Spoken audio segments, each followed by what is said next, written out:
أعوذ بالله من الشيطان الرجيم. بسم الله الرحمن الرحيم.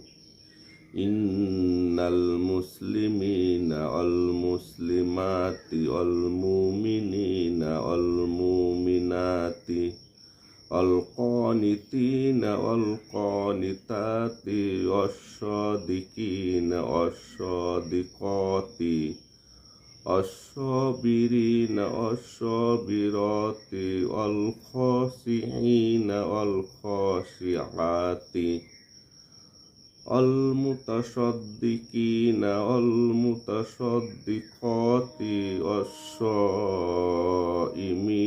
والصائمات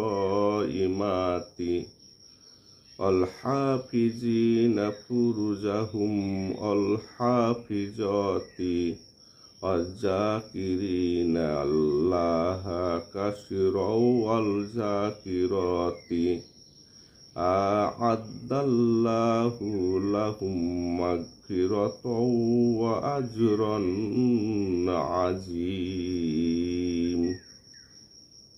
এই কথা সুনিশ্চিত যে পুরুষ ও নারী মুসলিম, মুমিন, হুকুমের অনুগত, সত্যবাদী, সবরকারী, আল্লাহর সামনে বিনত, সাদকা দানকারী, রোজা পালনকারী, নিজেদের লজ্জাস্থানের হেফাজতকারী এবং আল্লাহকে বেশি বেশি স্মরণকারী, আল্লাহ তাদের জন্য ক্ষমা ও বিরাট প্রতিদানের ব্যবস্থা করে রেখেছেন।